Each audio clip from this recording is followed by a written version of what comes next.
ပြုတ်ဒီနေ့ကတော့ဂျေလာကြီးကိုလာရွှေရဲ့ event ကိုပြောပြပေးသွားရင်းနဲ့ပဲကျွန်တော်တို့ weekly vault location လေးတွေကိုပြောပြပေးသွားမှာပဲဖြစ်ပါတယ်ဒီ event မှာတော့ point က daily 150စုရမှာဖြစ်ပြီးတော့အဲ့ point တွေကကျွန်တော်တို့ဒီလူစိုးတွေတခိုးတွေကိုတန်ရင်းနဲ့ပဲရမှာပဲဖြစ်ပါတယ်အဲ့တော့သွားလိုက်အောင်ဂျေလာကြီးကိုလာရွှေအားလုံးပဲမင်္ဂလာပါကျွန်တော်တို့ spray queen show ကနေကြိုဆိုပါတယ်ကျွန်တော် spray queen show ကအနီးနဲ့ပတ်သက်ပြီးတော့ topic တွေရနိုင်မို့လို့ live အားပေးကြပါအောင်လို့ပြောရနေတယ်ဗီဒီယိုလေးကိုစလိုက်အောင်အဲ့တော့ပထမဆုံးကျွန်တော်ဒီပြထားတဲ့နေရာလေးပေါ့နော်ဒီမှာတော့ weekly vault လည်းရှိတယ် enemy တွေလည်းအများကြီးရှိပါတယ်အဲ့တော့ကျွန်တော် weekly vault နဲ့ဒီဟာနဲ့ event တွေကိုဘာလို့တွဲပြောရလဲဆိုတော့ဒီ weekly vault နာမှာအငြင်းတဲ့ enemy ရှိတာကြောင့်မလို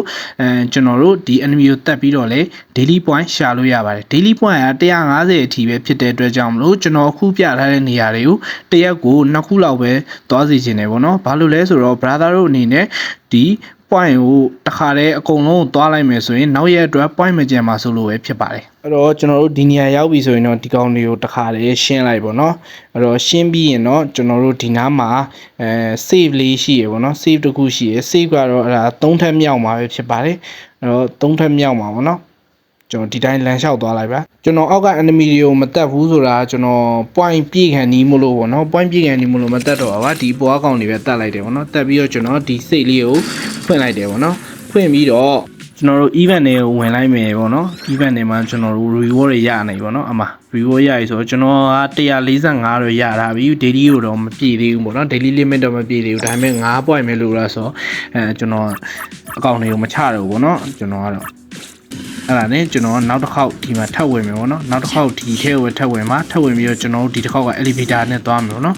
elevator ကိုကျွန်တော်3ထပ်မြောက်ကိုသွားလိုက်ပါအဲ့တော့ကျွန်တော်တို့3ထပ်မြောက်ကိုရောက်ပြီဆိုတာနဲ့ဒီဘက်မှာပေါ့နော်ဒီမှာ spot နှစ်ခုရှိရပေါ့နော်ဒီကောင်တွေကတော့ကျွန်တော်မချတော့ပါဘူးရှောင်လိုက်တော့မယ်နော်ဘာလို့လဲဆိုတော့လှုပ်ရှုပ်တော့အဲ့တော့နောက်နေ့ကျမှ point လိုမှလာတက်တော့မယ်ပေါ့နော်ကျွန်တော်ဒီမှာ okay ဒီမှာ vault တစ်ခုဖွင့်လိုက်ပြီကျွန်တော်နောက်ထပ် vault နောက်တစ်ခုထပ်ဖွင့်လိုက်မယ်ပေါ့နော်ဒီကောင်တွေတော့ချတယ်ထီတော့မထီဘူးเนาะအဲ့နဲ့ကျွန်တော်အောက်ကိုထပ်ဆင်းမယ်ပေါ့နော်ဒီကနေပဲကျွန်တော်ခုံဆင်းလိုက်တော့မယ်ပေါ့နော်အဲ့တော့ခုံဆင်းပြီးတော့နှစ်ထပ်မြောက်ရောက်ရင်တော့ကျွန်တော်ဒီထဲကိုဝေရမှာပေါ့နော်ပြန်ပြီးတော့နှစ်ထပ်မြောက်မှာဒီမှာ vault တစ်ခုရှိရပေါ့နော်ဒါတော့ weekly vault ဖြစ်တဲ့အတွက်အပတ်တိုင်းလာပြီးတော့ဖွင့်လို့ရရပါတော့ပတ်စံတော့အများကြီးတော့သိမ့်မရပါဘူးဒါပေမဲ့ brother တို့တီအောင်ကျွန်တော်ပြထားပေးရပဲဖြစ်ပါတယ်အဲ့တော့ပထမ location ပြီးဆိုတော့ကျွန်တော်တို့ဒုတိယ location ကိုသွားလိုက်ရအောင်ဒုတိယ location သွားနေစဉ်အတွင်းမှာပဲကျွန်တော်တို့ဒီလမ်းကြားထဲမှာ brother အနေနဲ့ဒီလိုလက်ထိပ်ပုံစံလေးပေါ့နော်အဲ့ဒါလေးတွေ့ရင်လည်း brother ဝင်သက်ပါအဲ့ဒါတွေကလည်းbrother တို့ daily point ရတယ်ပေါ့နော်အကောင်တွေကိုတစ်ဖွဲ့တက်ရင်20လားမသိဘူးရတယ်ပေါ့နော် brother အနေနဲ့ကျွန်တော်ခုပြတဲ့ vault location တွေအကုန်တက်လို့မှ point မပြည့်ဘူးဆိုရင်တော့အကောင်တွေကိုတက်လို့ကျွန်တော်အကြံပေးခြင်းပါတယ်အဲ့တော့ location 2ကိုသွားလိုက်အောင် location 2ကတော့ကျွန်တော်တို့လွယ်ပါတယ်ဒီ map ရဲ့ဒီကျွန်တော်ပြထားမှာเนาะဒီနားလေးမှာပါအဲ့တော့ဒီနားလေးမှာတစ်ခုရှိပါတယ်အဲ့တော့ကျွန်တော်တခါ track လုပ်ပြီးတော့သွားလိုက်မယ်ပေါ့နော်အဲ့တော့ဒီလမ်းကြားလေးထဲမှာပေါ့နော်ဒီလမ်းကြားလေးမှာဒီကောင်မျိုးကြီးလိုက်ပါပေါ့နော် brother အနေနဲ့ point ပြည့်ဆိုရင်တော့မတီးပါနဲ့ကျွန်တော်ကတော့point ပြည့်ပြီးမပြီး brother တို့ပြမှာဖြစ်တဲ့အတွက် easy ပေါ်ကောက်လို့ရမှာမဟုတ်တဲ့အတွက်ကျွန်တော်တီးလိုက်မယ်ပေါ့နော်ဒီကောင်လေးတခါဒီကောင်လေးကိုတီးပြီးဆိုတာနဲ့ဒီမှာပေါ့နော်ဒီ ball လေးကိုကောက်လိုက်ပါအဲ့တော့ location 3ကိုသွားလိုက်အောင် location 3ကတော့ကျွန်တော်တို့ဒီနားလေးမှာပေါ့နော်နည်းနည်းတော့ဝေးတယ်ဒီလမ်းနားလေးမှာပါအဲ့ဒါကိုကျွန်တော် track လုပ်ပြီးတခါသွားလိုက်မယ်ပေါ့နော်အဲ့တော့သွားလိုက်ရင်တော့ဒီလမ်းကြားထဲဝင်လိုက်ပါဒီလမ်းကြားထဲဝင်ပြီးတော့ဒီနားမှာပေါ့နော်ဒီကောင်လေးစုဝေးနေတယ်ပေါ့နော်အဲ့နေရာမှာသွားရမှာပါအဲ့တော့ရောက်ပြီဆိုတော့ကျွန်တော်ဒီကောင်တွေတော့မတက်တော့ဘူးအုတ်နေရကနေရပေါ်ကတော့တခါလေဒီကောင်လေးကျွန်တော်ကြော်ပြီးတော့လဲရိုက်လို့မရဘူးဖြစ်တဲ့အတွက်ကျွန်တော် AC ပဲ vault ကောက်ပြီးတော့ပဲ AC ခတ်လိုက်တော့မယ်ပေါ့နော်အဲ့တော့နောက်ထပ် location ကတော့ဒီနားမှာပေါ့နော်ကျွန်တော်ဒီ map မှာပြထားမယ်အဲ့တော့ဒီအကွေနားလေးမှာပဲဖြစ်ပါလ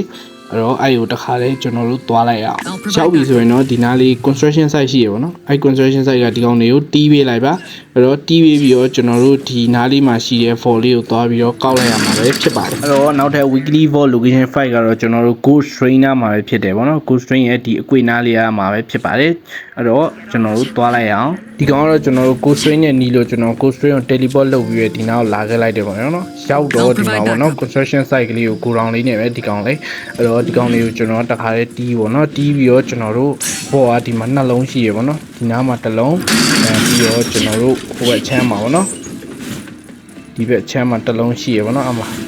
အဲ့တစ်လုံးကိုကောက်ပြီးတော့ကျွန်တော်တို့နောက်ထပ် location တွေကိုသွားလိုက်ရအောင်ကျွန်တော်တို့နောက်ဆုံး weekly vault location ကတော့ကျွန်တော်တို့ပထမ construction site နားမှာပဲပေါ့နော် အဲ့ construction site ရဲ့အရှိနားလောက်တော့ကြမယ်ပေါ့နော်အကောင်အဲ့နားလေးပါပေါ့နော်ကျွန်တော်ပြထားတဲ့နေရာလေးအဲ့တော့ကျွန်တော်တို့အဲ့ကိုသွားလိုက်အောင်ကျိုးရောက်ပြီဆိုရင်တော့ဝင်ချင်းနားမှာပဲဒီနားမှာကျွန်တော်တို့4တစ်ခုရှိရပါတော့4ကဒီမှာ3ခုတောင်ရှိရဗျာအဲ့တော့ဒီမှာတစ်ခုဖွင့်လိုက်မယ်ပေါ့နော်ဖွင့်ပြီးတော့ကျွန်တော်တို့ထပ်ဝင်သွားမယ်ဝင်သွားရင်ကျွန်တော်တို့ရဲ့ဘယ်ဘက်မှာပေါ့နော်ဘယ်ဘက်မှာကျွန်တော်တို့အဲ့လိုကိုလောင်လေးရှိရပေါ့နော်ကျွန်တော်တို့တွေ့နေကြကိုလောင်လေးပဲဒီကိုလောင်လေးရဲ့ဒီဘက်ညာဘက်အချမ်းပေါ့နော်ညာဘက်အချမ်းမှာကျွန်တော်တို့ဒီမှာပေါ့နော်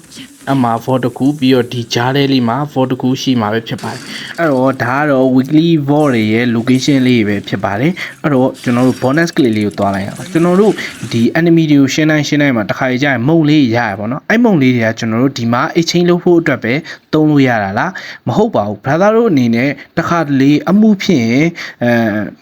မှုဖြစ်တိုင်းပေါ့နော်ထောင်ထဲပဲသွားနေရလားဒါမှမဟုတ်ပတ်ပြေးနေရည်လားအဲ့ဒါဆိုရင်တော့ brother တို့လုံးဝမားနေနော်ဒီကပေးတဲ့မုံလေးတွေကကျွန်တော်တို့အလကားမဟုတ်ပါဘူးကျွန်တော်ခုဆိုရင်ဒီမှာအမှုတမှုလှုပ်ထားရပါတော့အမှုတမှုလှုပ်ထားရင်လည်း brother တို့လာဖမ်းမအောင်စိတ်မပူနဲ့ပေါ့နော်ကားခိုးလိုက်လို့အမှုဖြစ်တာပေါ့နော်ဒါပေမဲ့ကျွန်တော်တို့ဒီ infantry တွေကိုတွားလိုက်ပါတွားပြီးတော့ကျွန်တော်တို့အောက်မှာပေါ့နော်မုံလေးရှာရမှာပါ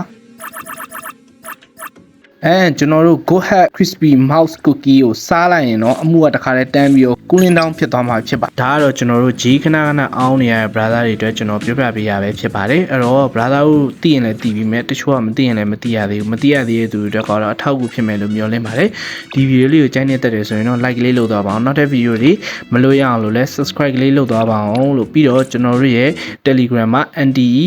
player group channel လေးရှိပါတယ်အဲ့ဒါလေးကို join ကြရင်တော့ကျွန်တော် comment မှာ